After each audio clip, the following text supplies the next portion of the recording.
this year. I now call upon Hong to say a few words for us.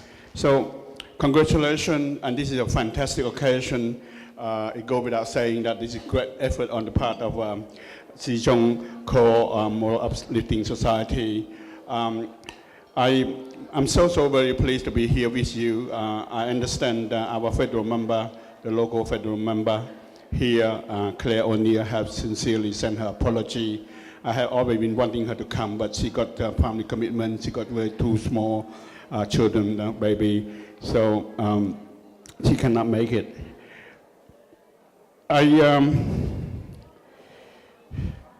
It can easily be choked with emotion when I heard Reverend Helen Summer talking about our relationship with the First Nation. My last year speech had said it all.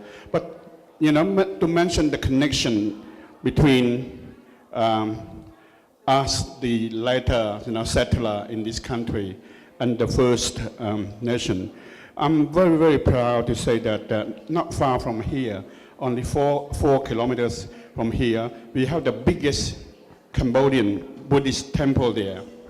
And I just want to narrate a story, share a story to you.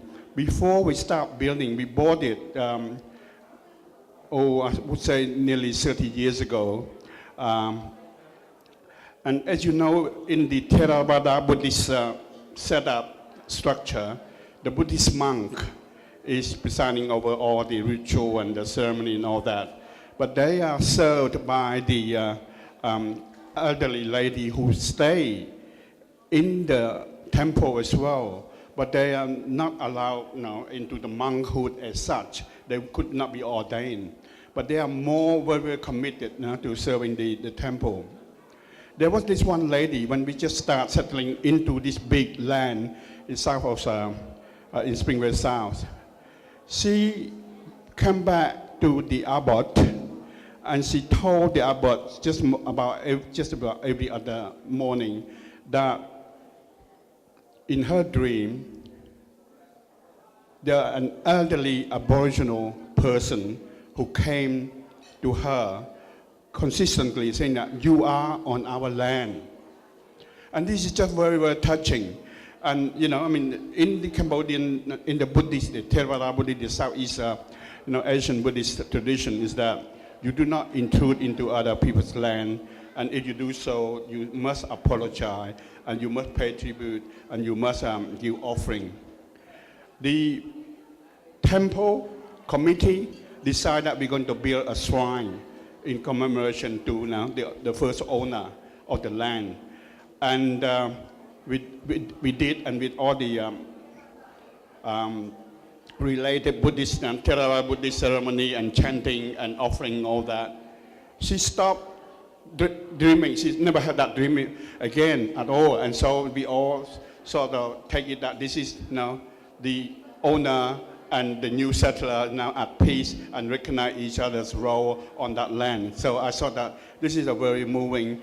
And when we pass on this story to our local federal member, she now repeat this story in the federal parliament as part of her maiden speech. So it is very significant that we, the latter comer, had to recognize the role, the significance of this first Australian that have been here much longer than us, and this civilization go more than 60 years ago.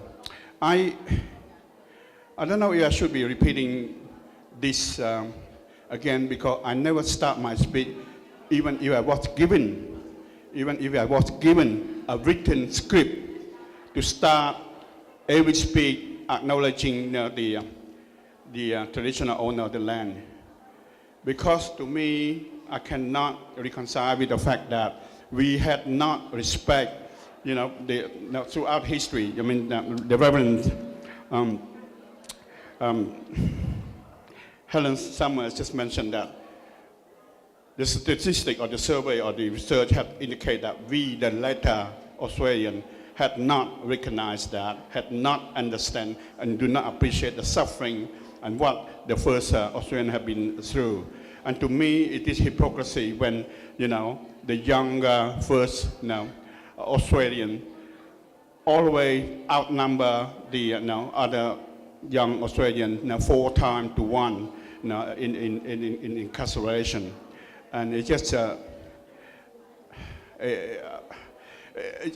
me, I can never accept that. I find it just awful that this is one of the richest country, this is one of the prosperous country, and yet we can, we still have this statistic, we have to have this health problem, we still have this, drug problem, alcoholic problem in the First Nation community, and we still have not been able to, help them and eradicate that, and then bringing them to the level of the quality of life that we all, the rest of the country enjoy. And that to me is a guilt that we go to with each one of us, no matter what, where we come from and when we become part of this country, until we go to the grave. And as I believe and I feel very strongly that we are responsible for that in many ways. And to hypocritically, starting your speech, every time I heard an official starting the speech say, I acknowledge and this and all that to the first, the owner and the elders of this country. It just, to me, sounds so hypocritical, sounds so hollow, sounds so insincere, because the actual, a situation with their welfare, with their being, with their standard of living, with a whole range of issues that they're facing, is there all the time, and we have not been able to solve it.